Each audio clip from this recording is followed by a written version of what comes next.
Hi, everyone. We're just getting everyone admitted into the meeting here from the waiting room, so we appreciate your patience.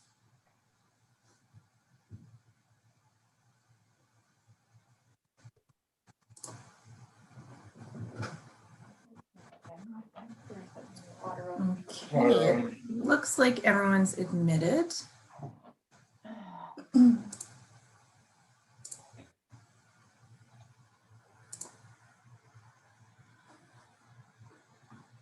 Okay, so hi, welcome everyone. My name's Sophie and I work for Bowen Island Municipality, and I will be your technical assistant for the evening. We're still admitting some people here. Just a couple things before we get going. This meeting is being recorded and live streamed to YouTube, so just be aware of that. And if you have any privacy concerns, you can feel free to leave your camera on, but please do mute your microphone. I've taken the liberty of muting some of you already. There will be a presentation first on the proposed budget, followed by a question and answer session. If you could please reserve your questions for the Q&A excuse me, session, that would be great. When we get to that session, if you could please raise your virtual hand rather than your real hand, because we can't quite see your real hand when there's lots of participants. And with your virtual hand, we can keep track of the order in which people are asking questions. And next, you can also type your question into the chat box if you prefer that, and we'll kind of alternate between verbal questions and chat box questions. So without further ado, welcome to the virtual budget consultation open house, and I will introduce Raj Hare, our Chief Financial Officer. Thanks, Sophie. I'm just going to share my screen. Give me just a quick second here.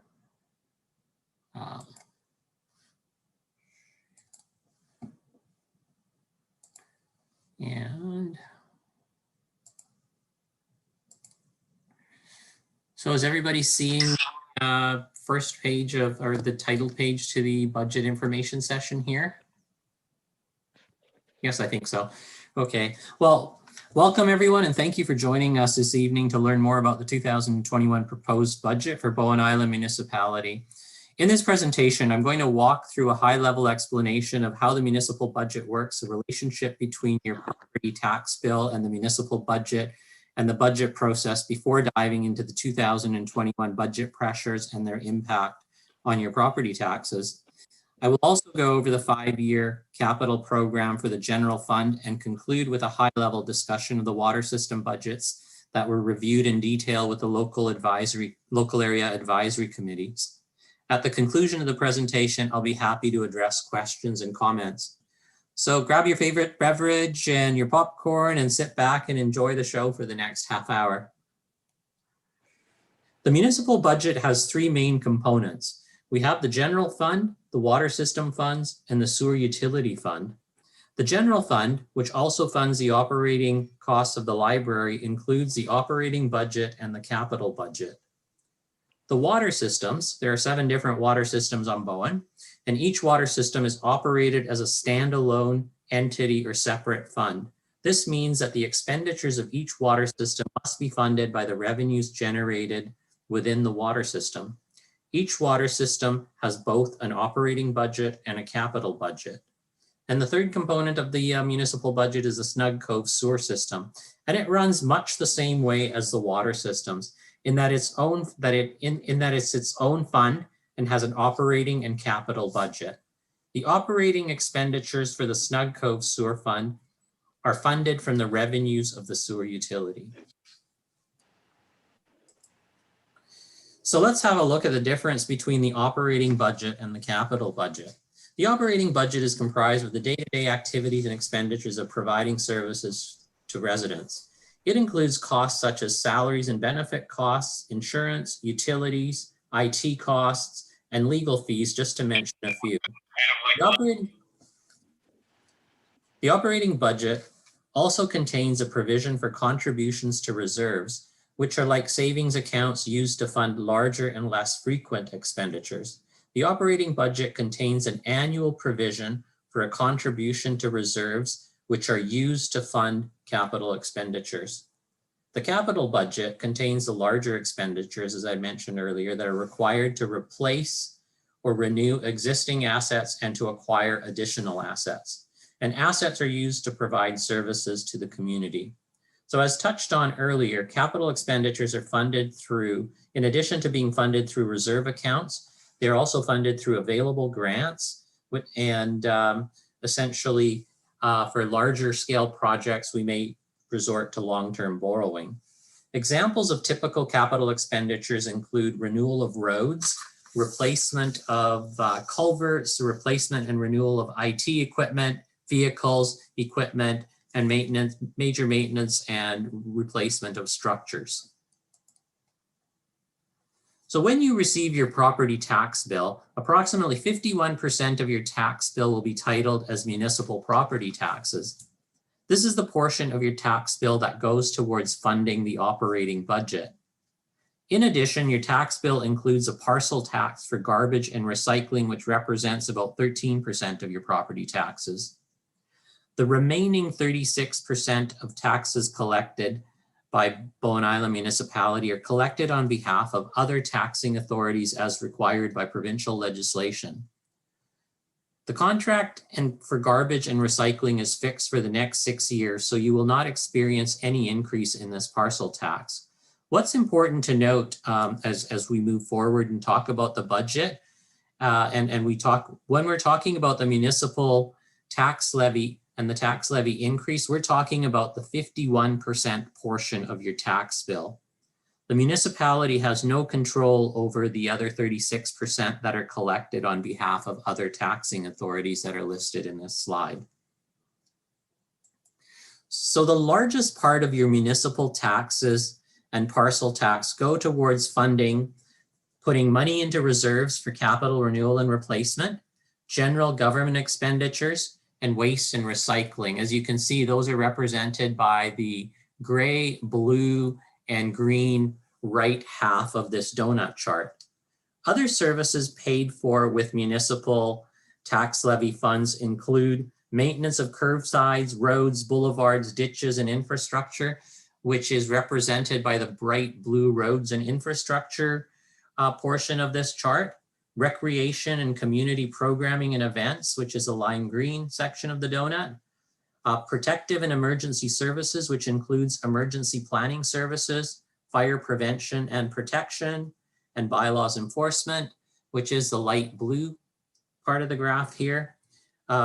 Community planning and development services, parks, planning and operations and maintenance, and environmental protection and planning, which is that dark blue section near the top of the graph, and a contribution to the library for programming, events, and access to resources for the community.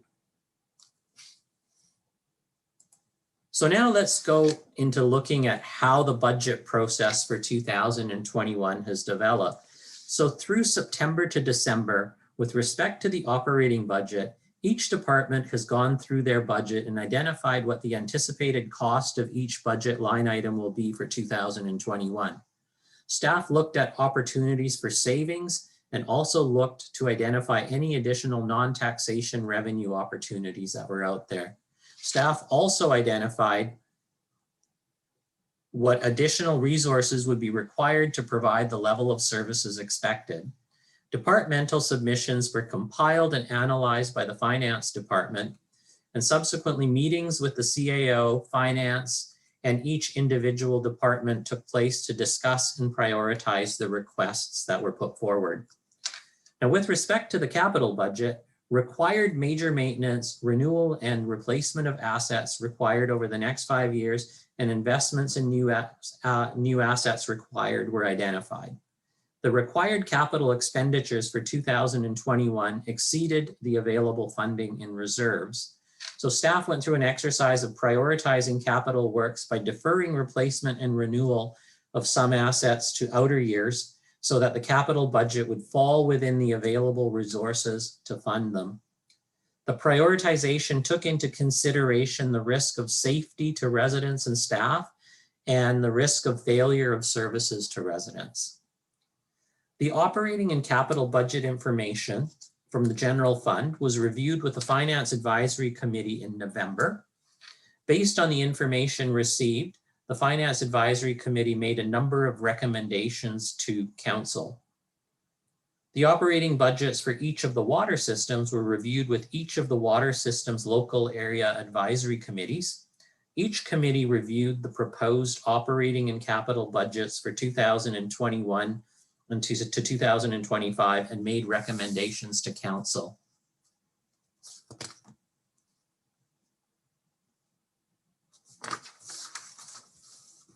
A workshop was held with Council in December to discuss the 2021 budget pressures of the general fund operating and capital budgets.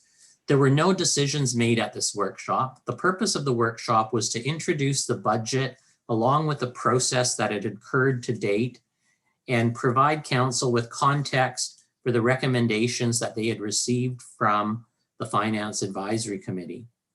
The public consultation process is where we are currently at. This part of the process seeks to engage the public and seek their feedback about the budget.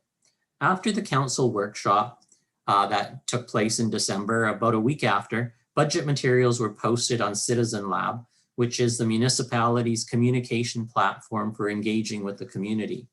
The budget materials posted on the portal included reference to reports provided to the Finance Advisory Committee, recommendations of the Finance Advisory Committee. It had recordings of the Council workshop, and that contained various schedules pertaining to budget information. The platform has an ideas section where participants can post their ideas and thoughts on the budget, and the platform will remain open to the end of January to receive comments. The other part of the public consultation is today's virtual information session. Subsequent to the presentation here, there'll be a discussion on today's session, which will include information, which will provide an opportunity for feedback and questions about the proposed budget.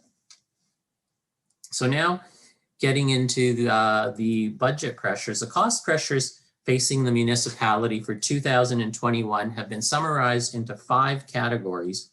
First is the annual contribution to reserves for renewal and replacement of assets. Reserve balances are not sufficient to address the long-term infrastructure renewal and replacement needs of the municipality.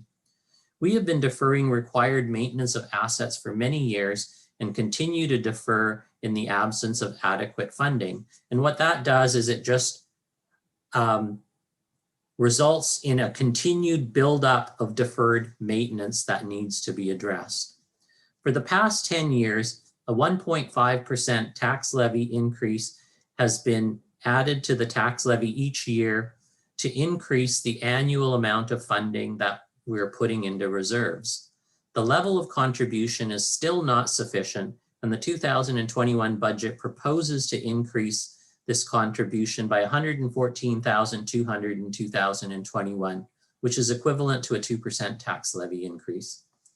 The most significant resource for providing municipal services is people.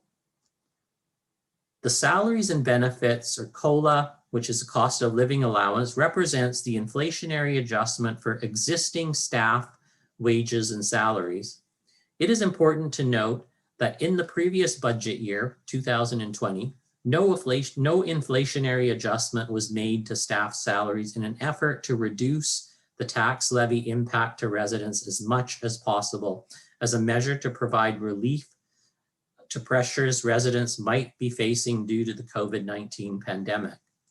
The 2021 adjustment totals $102,000 or a 1.8% tax levy increase. The insurance, legal costs, supplies, maintenance category here largely reflects the cost of services required and takes into consideration the impacts of inflation. After taking into consideration additional non-taxation revenue and non-market change revenue, the cost pressure totals $87,800 and represents a 1.5% tax levy increase. Additional human resources, or people, are required to provide the level of services expected. An additional equivalent of 6.9 full-time equivalent positions were identified as necessary during the budget process. The annual cost of funding these resources would be about $457,000.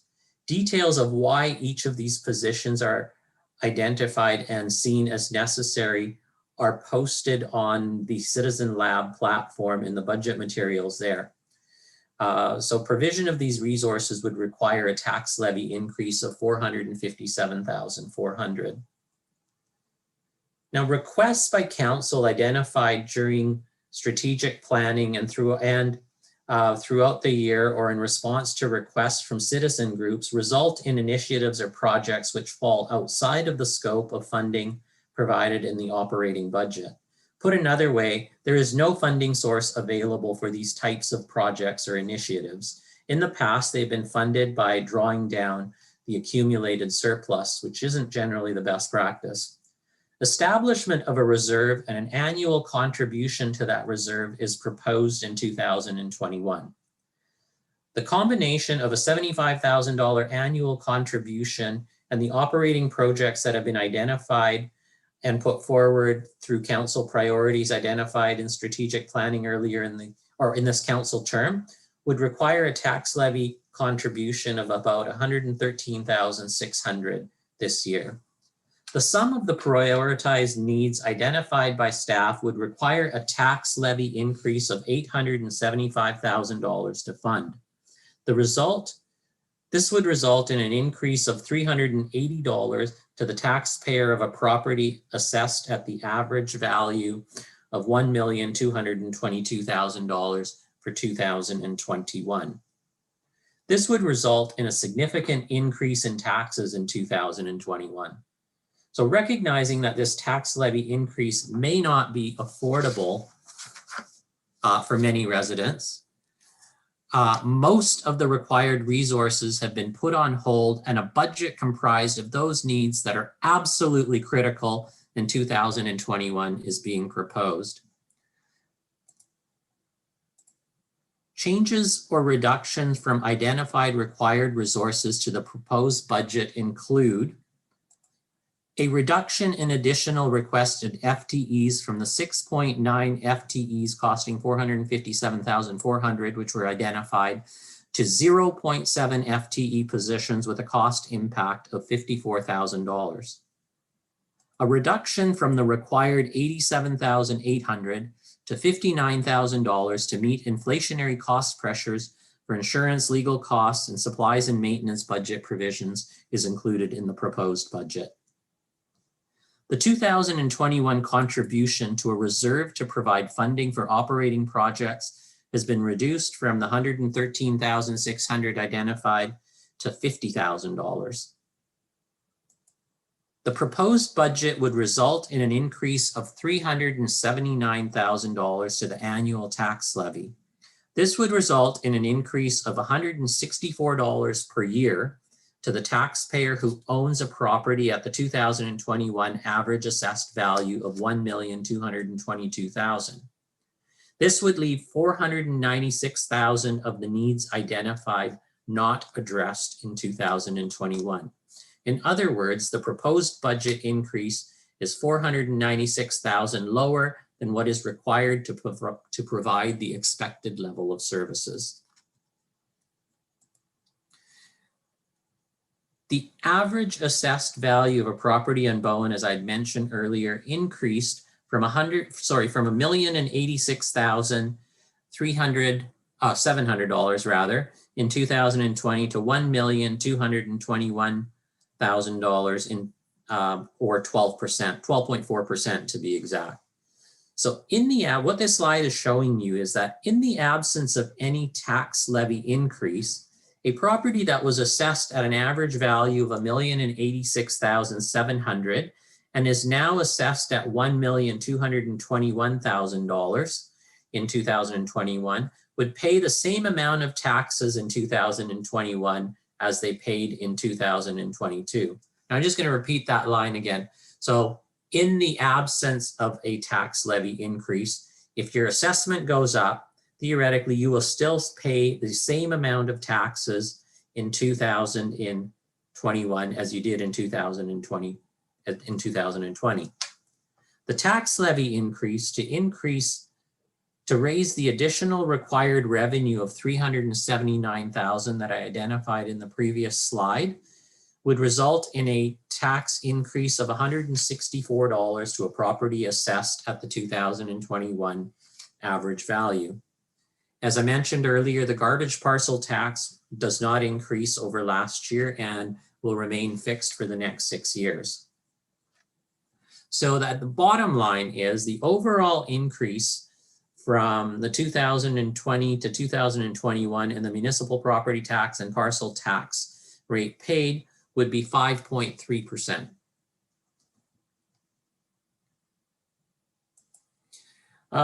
Since property taxes are based on the assessed value of a property, an owner with a property assessed differently from the average assessed value will be impacted differently from the numbers that I just illustrated earlier.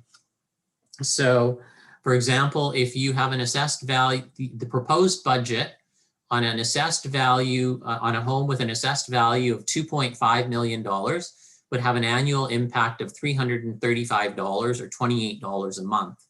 On the other hand, a home that's assessed at about $800,000, the proposed budget would have an impact of $107 on the annual tax bill for municipal property taxes, which translates to about $9 a month.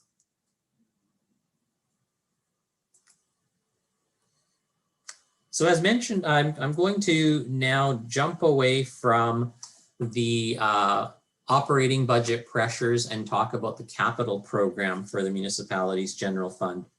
As mentioned earlier, the capital program is comprised of larger expenditures used for the maintenance, renewal, and replacement of assets, and also includes the acquisition of new assets. For the most part, these expenditures are funded from reserves, so they are not directly impacted, do not directly impact the operating budget request or the $379,000 increase that we had talked about earlier. When available, grant funding is also used as a funding source. For larger projects where reserve balances are not sufficient, such as the community center and the fire hall, long-term debt is used. A significant amount of work is anticipated over the next 5 years. The capital expenditures for the municipality can be summarized into 5 major categories: facilities, transportation infrastructure, grounds and parks, equipment and information technology, and the wastewater treatment upgrade. Because it has significant costs associated or anticipated with it over the next 5 years, it's been shown separately on its own. The wastewater treatment plant upgrade would normally have been included in the sewer fund. However, due to a number of reasons under discussion with council, primarily insufficient funding in the reserve balances, the project is currently held in the general fund. Alternatives and funding strategies for the years 2022 to 2025 will be a subject of review and discussion in the upcoming year. For the time being, the outer year provisions are merely a placeholder. As you can see from this slide, the municipality has a number of larger expenditures required over the next several years, ranging from an annual expenditure of $2 million anticipated in 2024, all the way up to $11.5 million in 2021. Significant capital projects planned for 2021 include the replacement of the main fire hall with a budget just shy of $3.8 million, construction of the new community center and municipal hall with the 2021 budget component of $3.6 million and $7 million budgeted in 2022 and $2.9 million budgeted in 2023. Total budget for the community center and municipal hall is $14.5 million. We also have the multi-use path that we'll be building this coming year, replacement and major repair of several culverts that are in very poor condition. We have the annual road rehabilitation, drainage improvements that will be made at Hikers Trail Road. We need to replace a fire truck and the wastewater treatment plant upgrade pre-design environmental impact study and outfall modeling, which is budgeted in 2021. Now, as mentioned earlier, projects are either funded from reserves, grants, or debt. So of the projects being approved in 2021, 640,000, that's a fire truck, is proposed to be funded through debt, which will be repaid over 5 years. Just shy of $3.3 million will be funded from various reserves, and $7.6 million has been approved in previous years, most of that being Fire Hall and the Community Center. And the budget for those projects, the unused budget for those projects, is being carried forward to 2021. A significant portion of previous approved projects being carried forward have been funded through grants and long-term borrowing. So this brings us to the point of our presentation where we'll talk a little bit about the water utilities. The municipality owns and operates 7 different water systems that serve about 1,200 private homes. This represents about half the homes on Bowen. The other half are on private systems. So services provided by the municipality include the supply, treatment, storage, distribution, and monitoring of drinking water. The municipality is responsible for operations, maintenance, repairs, and rehabilitation of the water systems. I mentioned this earlier as well, but it's worth mentioning again, that the expenditures and contributions for reserves for each water system are funded through the revenues collected through either user fees or parcel taxes from users of each water system. In other words, the expenditures must equal the revenues. In terms of the budget process for the water systems, I mean, this is similar to the slide you had seen before. Budgets were developed in the same way as a general fund budget. Staff updated anticipated changes in the operating budgets and identified anticipated maintenance and replacement of infrastructure required and anticipated over the next 5 years. The proposed budgets were reviewed with each of the local advisory committees in late November and early December. The local advisory committees made recommendations to council on the proposed operating and capital budgets for 2021 to 2025. Now, with the exception of the King Edward Bay water system, the remaining water systems were turned over to the municipality upon incorporation in about 1999. The challenges with that the municipality faces with water systems, for the most part, are that the infrastructure is aging, the systems and their components are varying quality and service capability, and we have insufficient reserve balances and limited opportunities to increase revenue to address the financial needs of a number of small standalone systems. Budget pressures addressed in the 2021 budget for water systems include increases in the annual provisions for contributions to reserves to address the renewal and replacement need of each water system, the addition of a new water treatment plant operator and wastewater treatment plant operator, and addressing the debt servicing costs for the Cove Bay water treatment plant. So this chart here, I will stay on it for a couple of minutes. It summarizes the revenue increases required to address the increases expected in the operating expenditures and contributions to reserves for 2021. The required revenue and proposed rate increases were reviewed in detail with each of the LACs, and the LAC made recommendations to council. So in general, the LAC recommendations approved the need for the increase in rates. And I'll just summarize. The West Side water systems will see the annual rate for water go up from $800 a year to $960. The Tunstall Bay water system proposed budget sees a rate going from $815 to $980. And the Hood Point one, their reserves are in a little bit better shape in contrast to value of infrastructure that needs to be addressed. And So their rate will be going up by a little bit less, from 780 to 800. And Eagle Cliff has quite a different rate structure, so I will share their rate structure with you on the next page. And the Cove Bay system, we're not increasing the rates for the Cove Bay water system because they'll see increased parcel taxes to service the debt for the water treatment plant. So in Cove Bay, again, we're proposing increases in rates to cover operating expenditures in the properties that are consuming a higher amount of water in comparison to the lower amount. So if you consume under 100 gallons per day on average, you won't see any increase in your rates. And those people who consume over 100 gallons will see increases in their rates to generate the required revenue to meet the operating costs. And in Eagle Cliff, the contribution to reserves is handled through a parcel tax. So we will see the parcel tax increase to $370 in 2021, which will result in an increase in the dollar contribution to reserves from $28,900 to $45,900 a year in 2021.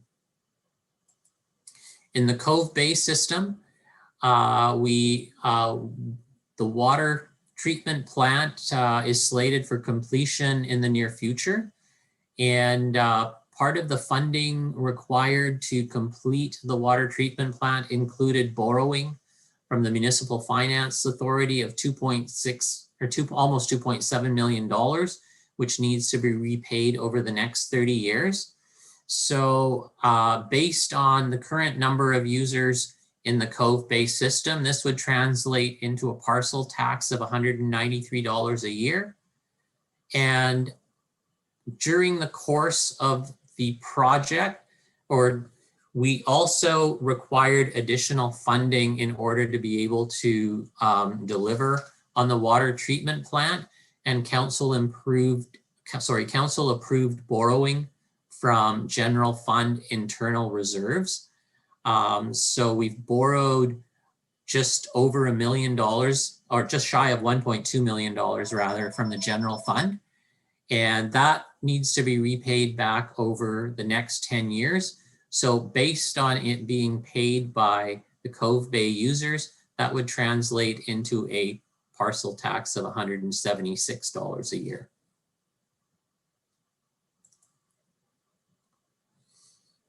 A summary of the capital spending planned for each water system over the next years is illustrated here. Details of the capital projects required in each water system were reviewed with your local area advisory committee, and totals reflected in this table fall within the scope of recommendations from the LAC meetings that were made with respect to projects. It's worth noting on this slide that the reserve balances are substantially lower than the required capital reinvestment required in most water systems over the next 5 years. The Cove Bay project includes the Cove Bay water treatment plant, or the Cove Bay number here is quite high because it includes the Cove Bay water treatment plant.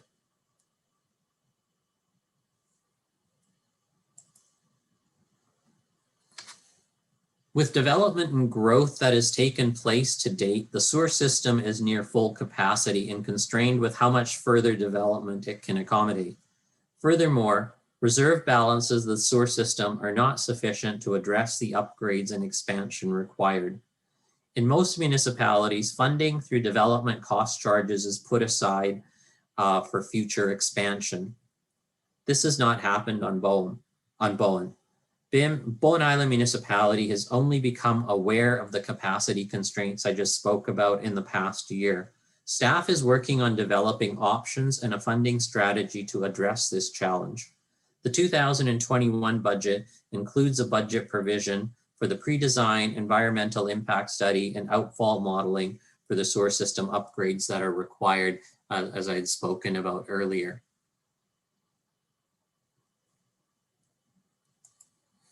So to recap, Additional tax levy revenue of $379,000 is required to balance the budget. The budget pressures addressed by this increase will include the increase in a contribution to asset reserves, a contribution to a reserve established to fund operating projects, a cost of living adjustment for staff salaries and wages, and human resources and bylaws FTE increase by the equivalent of a 0.7 FTE position. This would amount to a property tax increase of $164 per year or $14 a month for the average assessed property on Bowen Island Municipality. And that brings me to the end of the budget presentation materials. So I will open it up to questions and try to address your questions at this point in time. Thank you, everybody, for bearing with me.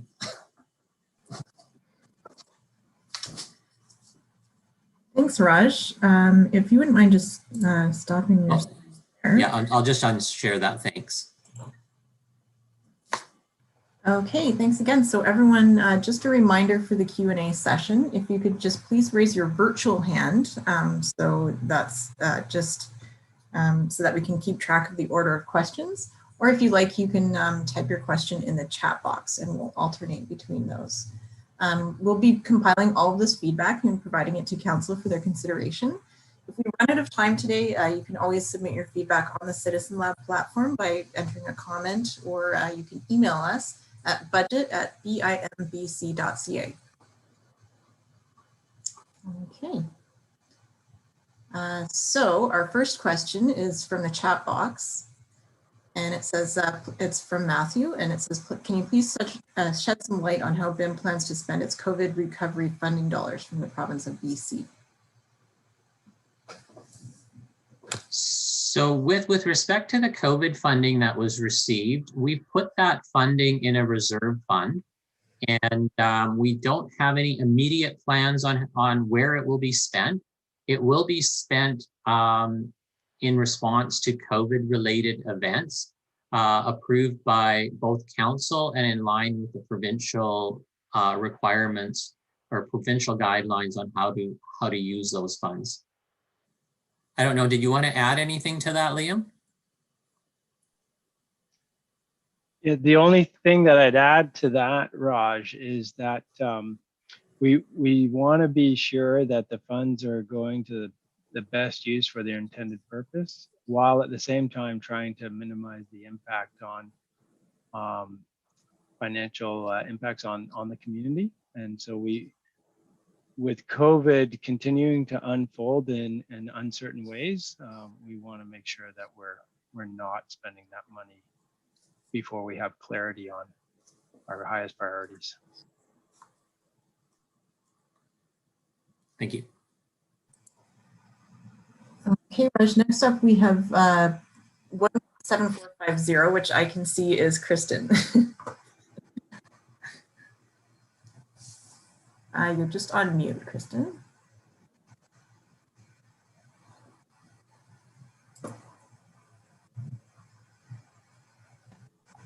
Can you hear me? Yes. Okay, thanks. Yes, I'm Kristen, and I'm sorry I'm 17450. That's my employee number, and it always comes up that way. I'm glad somebody raised those safe restart grant funds, because it's actually, I see it as a really amazing opportunity. This is a $1.3 million cash injection, and it's the most unconditional conditional grant that you're ever going to receive. It has very wide parameters, spending parameters about how they can be used. And I just want to offer an alternative approach that I'd like you to consider. And that is actually to go through all of the 2020 expenses and find every single thing that you could legitimately relate to a COVID expense. Like clearly all of your additional staffing costs and the cleaning costs and the plexiglass and the emergency operations center that's not being refunded, like everything that you can make a legitimate claim for COVID, and spend it now. Because by doing that, you're saving your own municipal money, which is going to drop to the bottom line, get dumped into accumulated surplus, and it's going to be available to you to be used for whatever priorities you want to use. So you'll have the same amount of dollars. You either have them over here in a pot that has a bunch of rules around it, or you have it over here in accumulated surplus, and council can use that money to spend on other priorities that they wouldn't otherwise have money for. So there's two ways of looking at it, and I just want to make sure that you consider both options. Thanks. So, Thank you very much for that. I appreciate your comments there. and yeah, we very much have been identifying some of those costs and likely anticipate to use it for those costs. Fortunately, through the pandemic, staff have been incredibly fiscally responsible, and so we don't actually have a whole lot in that category, which is great. But I agree with you wholeheartedly. Let's use it where we can in the most legitimate way to free up other resources and other funds. You just have this little window of opportunity before you close your books to put it back to the spring and summer expenses that you may have incurred. And if I could just add to that, a large number of those costs, we also had we've got a claim into Emergency Management BC. So we were, as we went along and we were incurring those costs, we were receiving approval from Emergency Management BC and accumulating those costs. So we've just submitted our claim to EMBC this week. Oh, good. So we'll see what percentage of our costs are reimbursed to us. Oh, so you have some time to know what won't be then. Yeah, thank you.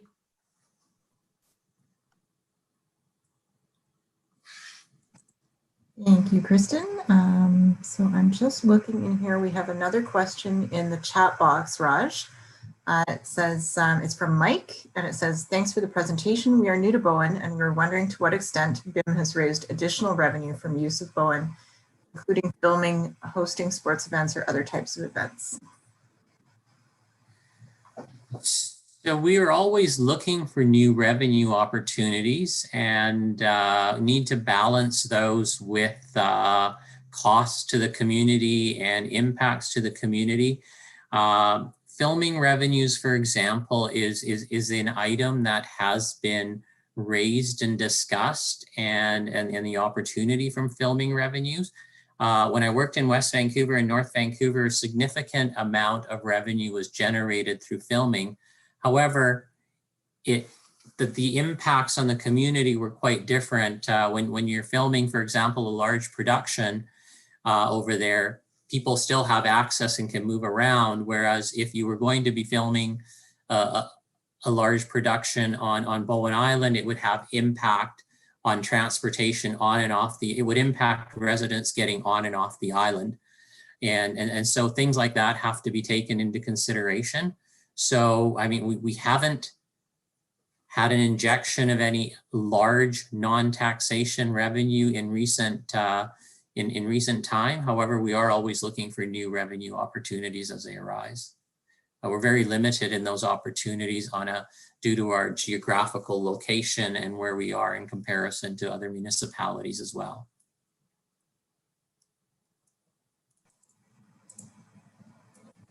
Okay, thanks, Raj. The next question is from Judy from the chat box.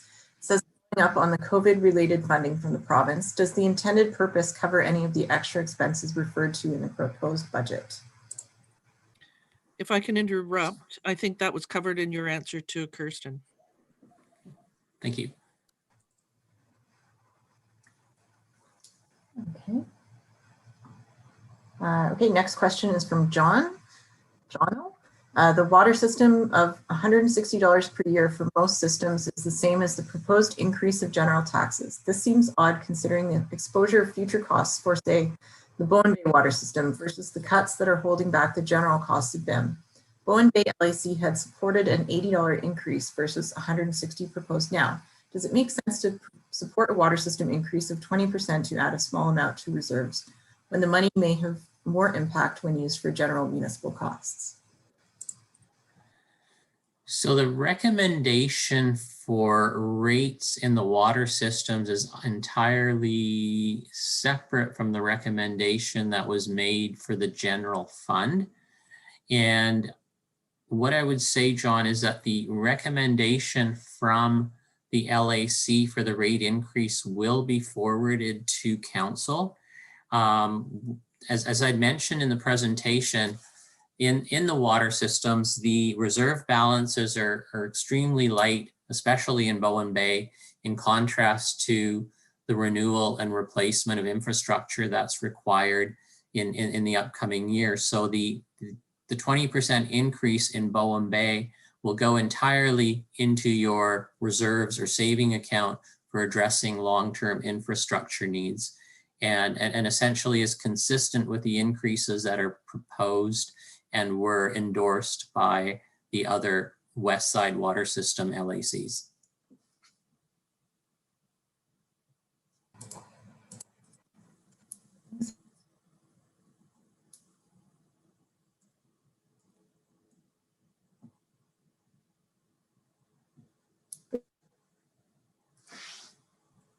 Well, Sophie, I think you've frozen. Yeah, I think Sophie's frozen there. Oh, okay. So you can I've got go- a question here. Oh, sorry, go ahead, Liam. No, go ahead, Raj. Oh, okay. I'm just going to read through the question here. Please, from Matthew. I can't read the full name here. It's cut off. Sorry, from Matthew. Please, can you comment as to whether the proposed cost of living allowance increase is on par with other municipalities across BC? The CPI increase in 2020 is pegged at around 0.7%. The impact of COVID is not lost on the private enterprise. Many companies have had to lay off employees or initiate furloughs. So the cost of, I'm just trying to think of how I'm going to answer this question here. Well, I understand it. Raj, I have had some discussions with the region and other municipalities, and the average cost increase for COLA, cost of living increase in the metro municipalities of, I think there's about 23 of them. They're mostly all pegging 2%. And so we're proposing a 1.8%. So slightly lower than the regional increase. That's what's being proposed. And we also want to remind folks of what Raj was saying earlier about how last year there was no increase at all for the cost of living, where most every other municipality maintained their cost of living increase for all of their staff. And so Bowen did not do any last year. Thanks, Liam. Kristen, you have your hand up? Thank you. I didn't take the opportunity to say thank you for your presentation tonight, so I just wanted to acknowledge that now. It was really well done. Thank you. Thank you. I had a question about the consultation process itself, and according to the platform, I forget what it's called, but it says the next step now is going to be a report to council with the draft financial plan that goes together. I just wanted to find out, Raj, were you planning to produce the budget book this year for 2021? We've been talking about that internally, and we're kind of going back and forth between adding information to the Citizen Lab platform and leaving it online. We haven't fully decided whether we're going to publish the budget book in addition to materials that we have on the platform. Well, I'm gonna the material ready to be able to generate a budget book. I'm gonna raise my hand and say what a wonderful resource it is, and I also want to acknowledge the work that's been done on it. I want to tell everybody what an incredible amount of work goes into producing those budget books year after year after year. So Aoife and Raj, hats off to you. It is a fabulous resource. And I really would encourage council to continue to produce that book year after year. It's fabulous. The 2020, like, and incrementally year after year, they've gotten better and better. The 2020 book was really well done. If I could offer one suggestion that I think would like just close the loop on everything, it would be to include the draft 2020 alongside with the proposal for 2021, and everywhere throughout would be to include the years 2 to 5 plan. And that way the information is full and complete. You have the complete picture. So I think it's really important to include that information. And I think actually the consultation material would be remiss if it didn't have it, because what you're asking is, how do you feel about a 5% increase? And I don't know how I feel about it, because I don't know what's coming at me in years 2 to 5. We've got all of this new debt and expenses that is going to be converging upon us in the next 2 to 5 years. So having that information about what that looks like for me in years 2 to 5 is really instrumental before I could make that decision. And specific with the consultation process, I was putting some thought into it, and I thought, like, I like this platform, by the way, but I was thinking the public consultation process maybe could be improved next year if it was kind of phased in 2 phases. And perhaps there was an opportunity really far in the beginning, like in the fall, that could be like a spitballing session, you know, and the public, where you're just asking for ideas, that's all, like just ideas. And that could really help council to inform their budget priorities, which would then help inform where staff go with drafting the budget, and then split it into a phase 2 and have a later consultation process closer to the adoption of the financial plan that included that budget book that would give everybody the full picture. And I think that that might actually be a way to really nail it for next year. So again, to all of you, thank you for your work on it. I just wanted to offer some ideas about how to bring it to that next level. Thanks. Thank you for that. Can I just make a quick comment? I really appreciate your comments. I think you got some great ideas there. And yeah. I do want to say that we are trying also to do the budget engagement process and budget approval earlier, and so that it's getting close, and we're doing it incrementally. So this year is earlier than last year. Next year, we hope to do it even earlier. We want to get to the place we're actually approving it before the start of the year.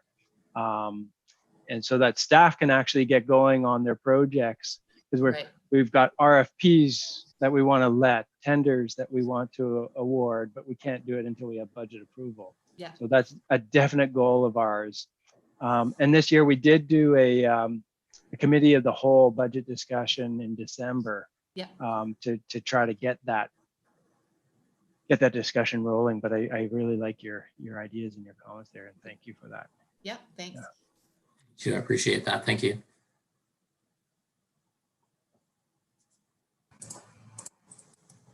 Okay, I'm not seeing any more hands up or questions in the chat box.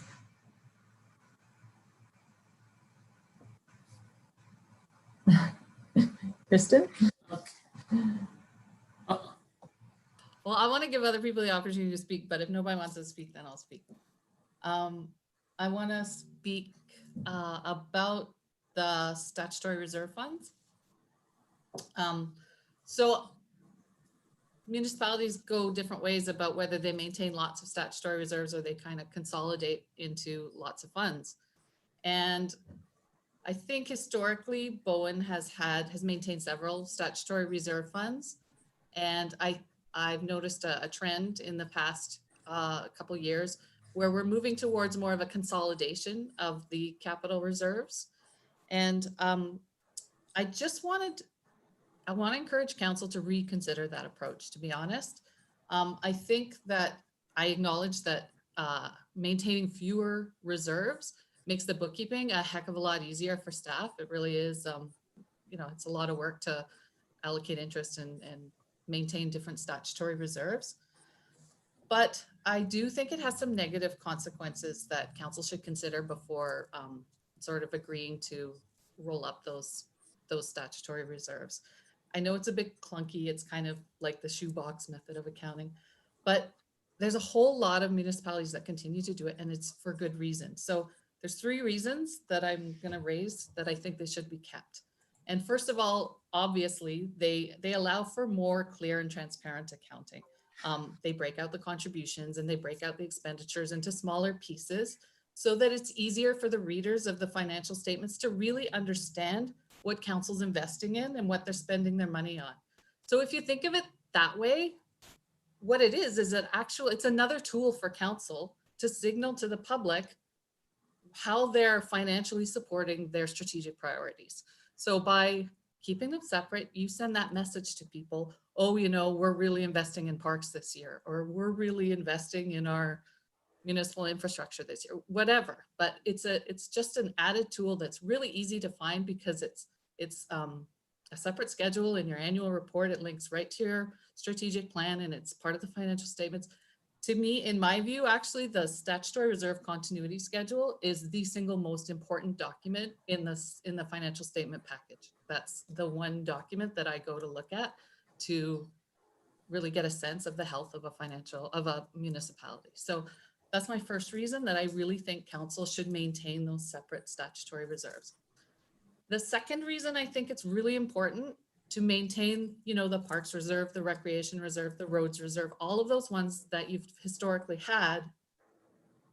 And actually, I think this is more important than the financial accountability factor, but by using multiple reserves, you end up, you're pushing down the responsibility and the stewardship for the development of the long-term capital plan. You're pushing it down to the right level, to the manager's level. So when everything's consolidated up into one fund, then none of the managers can really buy into that sort of 3 to 5 year planning horizon. They kind of psychologically have this get everything while I can in year 1 attitude because they don't know what's coming or what they're going to be able to get in years 2 to 5.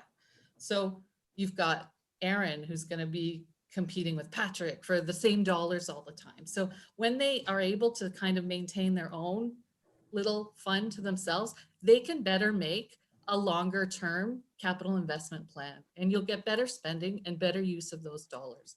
So that's my second reason that I think you should maintain them.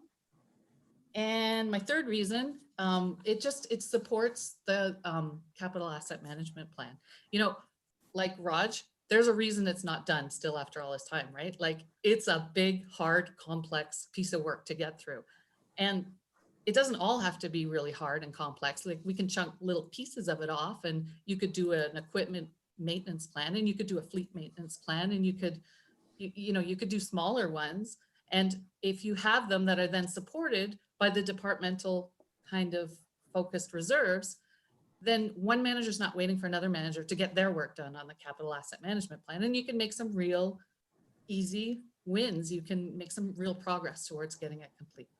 So there's a whole lot of reasons in my mind to keep those statutory reserves the way they are.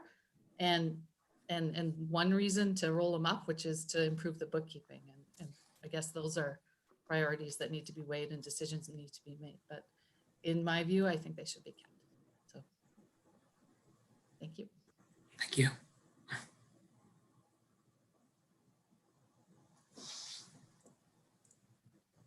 Okay, were there any other questions this evening? Comments?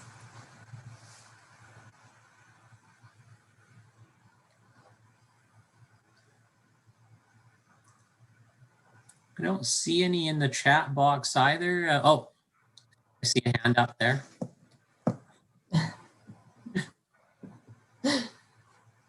Sorry, I got lots of questions. The rationale for collecting the Cove Bay debt via parcel taxes instead of user rates. I wonder if someone could speak to that. I thought it's just more it's proposed to be collected as a parcel tax because it would be more transparent that way in terms of where the collection of the identification of the revenue line item will relate to the expenditure line item on the Cove Bay statement. And being billed as a parcel tax, it will also allow people to defer their taxes. It'll give them the opportunity to defer that tax, whereas if it was collected as a user fees or utility fees cannot be deferred. They have to be paid before you can defer your taxes. So that was a rationale behind proposing it as a parcel tax. And I'd also like to just add too that coming from the province, the fellow that was in charge of local government finance, it's the best practice to use taxation for capital investments and rates and fees for operations and maintenance. And so it's generally accepted best practice.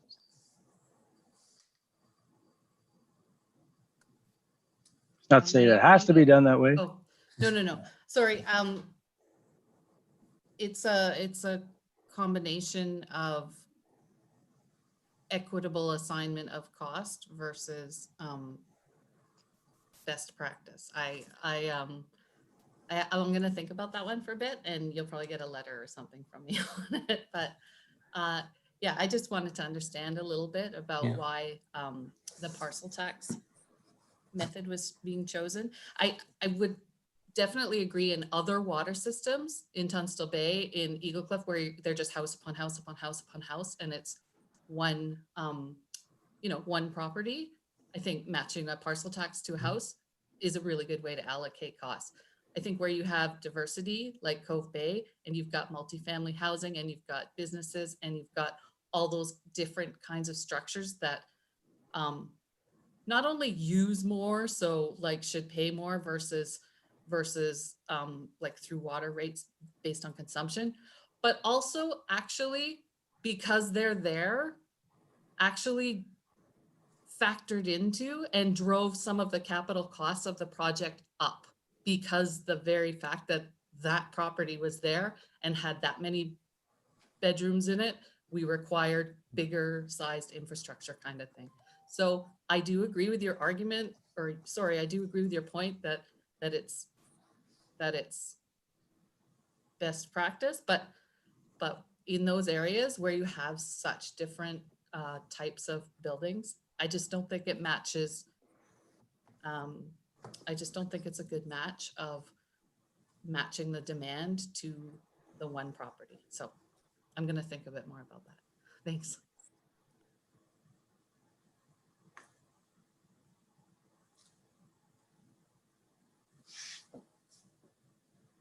And I have one more point.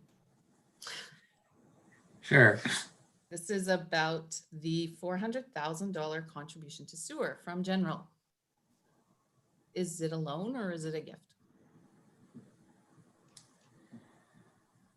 Currently, it is being accounted for as being funded through the general fund with no intention of it being paid back at this point. Okay, so then you've got a question sort of you've got the same thing happening with Cove Bay where they needed $1.1 million, but that's done by parcel tax. So we've got different methods of treatment when water or when utility systems don't have sufficient funds to fund their capital.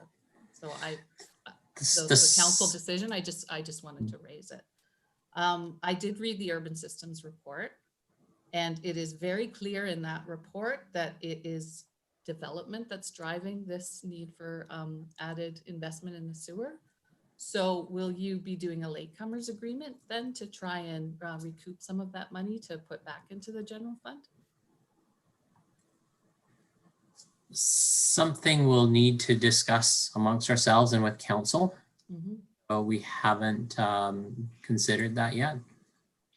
Okay. So if I may add to that, so part of the rationale for using the general reserve is that the sewer system. So we feel like we've had a bit of mixed message with the understanding of the capacity of the system. And so we've just recently been made aware that the system is nearing capacity. And in part, that capacity has been used up by development in the Cove that's beneficial to the entire island. And one can make the same argument about the drinking water. And so, you know, I am a strong believer that utilities pay for utilities. However, this utility is providing significant support to the entire island, and we're needing increased capacity for significant assets benefiting the entire island. So including a new fire hall, a community center, affordable rentals, sure. you know, and I can carry on with the list.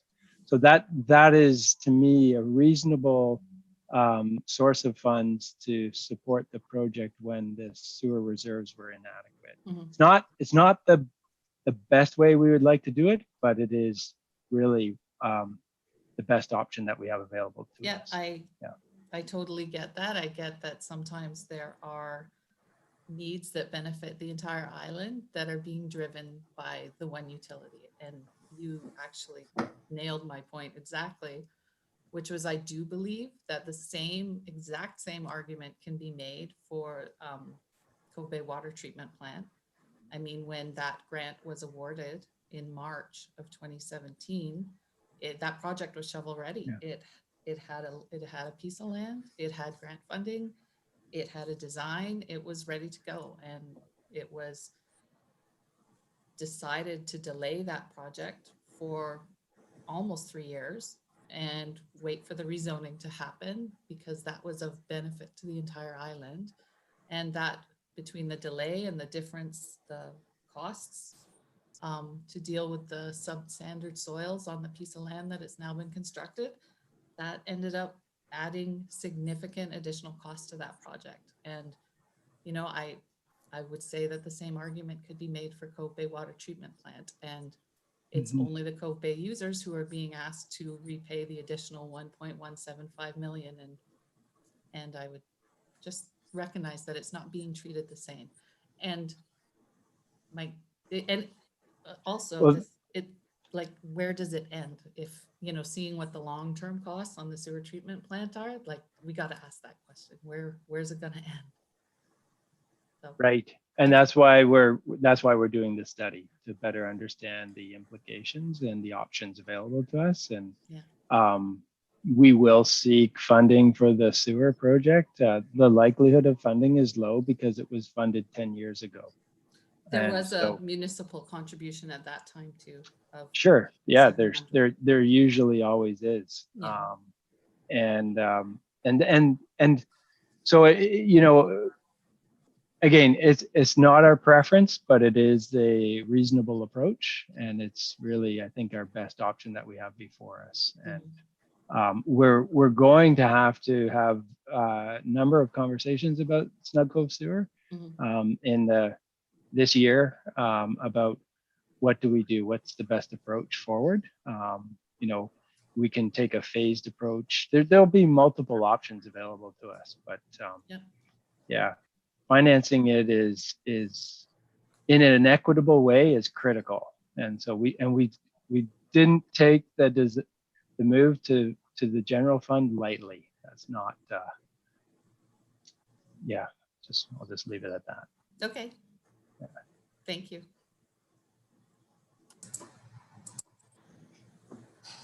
Okay, thanks again, Kristen. I don't see any other questions in the chat box or hands up.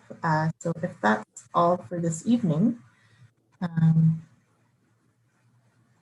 going once. Well, Kristen, one more. Well, thank you everybody for attending. I'm leaving it to the professionals to make the decisions.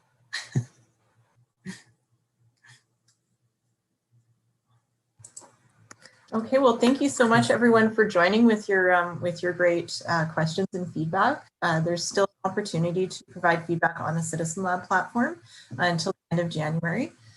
And if you prefer, you can submit your question by email to budget@bimbc.ca, and we'll shoot you a response. Yeah, so thanks for taking the time out of your busy schedules to join us, and have a good night. Thank you. Thank you, everybody. Have a good night. Good night.